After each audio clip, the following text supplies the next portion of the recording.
ప్రసాద్ గారి ఆధ్వర్యంలో ఈరోజు రావిరాల గ్రామం మొన్నొచ్చినటువంటి వరదల కారణంగా కట్ట మీ రావిరాల చెరువు కట్ట తెగి ఇళ్లలోకి నీళ్ళు వచ్చినాయి, చాలా ఇళ్ళు కూలిపోయినాయని చెప్పేసి నేను గౌరవ ముఖ్యమంత్రి దృష్టికి తీసుకెళ్లడము, మన సీతక్క గారి ఇక్కడికి రావడము, ఒక రోజంతా తిరిగి ఇల్లు తిరిగి చూసింది. అదేవిధంగా రిపోర్ట్ పంపించడంతో అనేక స్వచ్ఛంద సేవా సంస్థలు మన గ్రామం బాగా దెబ్బతిన్నది. రావిరాల గ్రామంలో తీవ్ర ఇబ్బందులకు గురవుతూ ఉన్నారు, నీళ్లలోకి ఇల్లు వచ్చినాయి, వాళ్ళకు ఉన్నటువంటి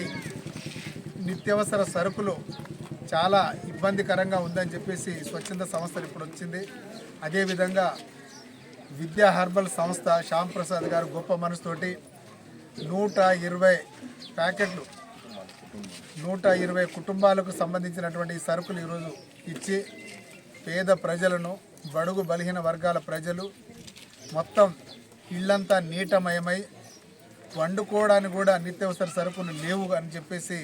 మనం ఎప్పుడైతే ప్రభుత్వాన్ని దృష్టికి తీసుకెళ్ళిందో ఈ స్వచ్ఛంద సేవా సంస్థలు వచ్చి చాలా వరకు మన